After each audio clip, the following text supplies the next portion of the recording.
జగన్మోహన్ రెడ్డి గారికి అత్యంత జగన్మోహన్ రెడ్డి గారికి ఆయన చేసి పెట్టని పని లేదు. జగన్మోహన్ రెడ్డి గారు ఏ పని ఆదేశిస్తే ఆ పని చేయటం, ఎవరిని తిట్టమంటే వారిని తిట్టడమే విజయసాయి రెడ్డి గారి పని. ఒక రాజకీయంగానే కాదు, ఆఖరికి వ్యక్తిగతంగా కూడా నా బిడ్డల విషయంలో కూడా రాజశేఖర్ రెడ్డి గారి ఆశయం ఇది అని తెలిసి కూడా, రాజశేఖర్ రెడ్డి గారు ఇది కోరుకుంటున్నారు అని తెలిసి కూడా అందుకు వ్యతిరేకంగా మీడియా ముందుకొచ్చి అబద్దాలు చెప్పిన వాళ్ళు విజయసాయి రెడ్డి, చెప్పించిన వాడు జగన్మోహన్ రెడ్డి గారు.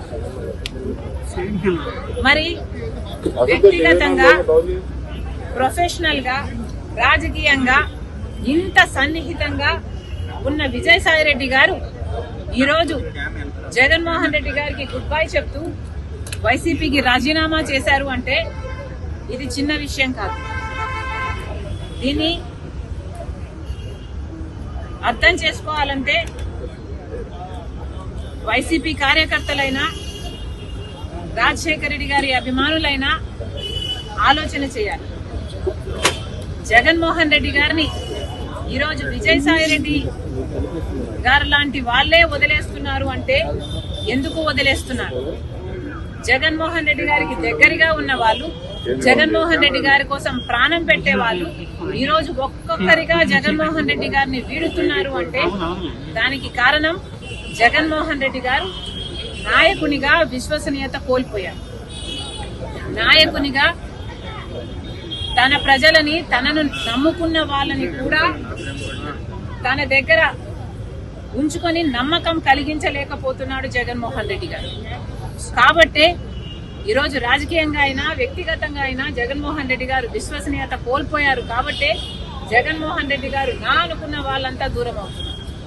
అంటే ఇంకోటి మేడం, అంటే విజయసాయి రెడ్డి ఇప్పుడు ఏదైనా బీజేపీతో ఏదైనా చేస్తున్నారు అనుకుంటున్నారు, లేకపోతే ఆయన కంప్లీట్ గా రాజకీయాలు దూరమని చెప్తున్నారు? బీజేపీ ఏదైనా వ్యూహంలో భాగంగా చేస్తున్నారు అంటే ఆంధ్రప్రదేశ్ రాజ్యసభ సభ్యుని తీసుకుని రాజ్యసభలో బలపడాలనే వ్యూహం జగన్మోహన్ రెడ్డి గారు బీజేపీకి, మోడీ గారికి దత్తపుత్రుడు.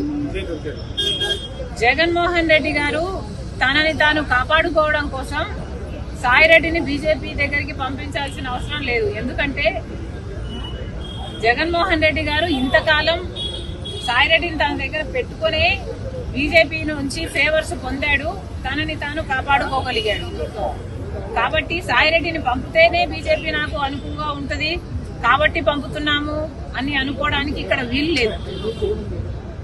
జగన్మోహన్ రెడ్డి గారు విశ్వసనీయత కోల్పోయారు కాబట్టే విజయసాయి రెడ్డి వదిలి వెళ్లిపోయాడు అన్నది నా అభిప్రాయం. వివేకానంద హత్య గురించి కూడా విజయసాయి రెడ్డి మాట్లాడారు ఢిల్లీలో. అవినాష్ రెడ్డి ఏం చెప్తే అది మీడియా ముందుకు వచ్చి చెప్పాను, ఆయన గుండెపోటుతో చనిపోయారని చెప్పారు, అదే నేను చెప్పానని వివరణ ఇచ్చే ప్రయత్నం చేశారు విజయసాయి. ఇప్పుడు మధ్యాహ్నం ప్రెస్ మీట్ పెట్టాడు, మాట్లాడారు. సాయిరెడ్డి గారు ఇప్పటికైనా నిజాలు చెప్పాలి. ఈ నిజమే కాదు, ఇప్పుడు నిజం చెప్పారు, సంతోషం. ఈ నిజమే కాదు, మీరు అబద్దాలు ఎన్ని అబద్దాలు చెప్పారో మీకు తెలుసు. అన్ని విషయాలు కూడా మీరు అవినాష్ రెడ్డి గారిని, జగన్మోహన్ రెడ్డి గారిని కాపాడడం కోసం, వాళ్ళ కోసం, జగన్మోహన్ రెడ్డి గారి కోసం మరి ముఖ్యంగా ఎన్ని చేశారో ఇప్పటికైనా ఈ ఒక్క నిజమే కాదు మిగతా నిజాలు కూడా బయట పెడితే జనాలు సంతోషిస్తారు.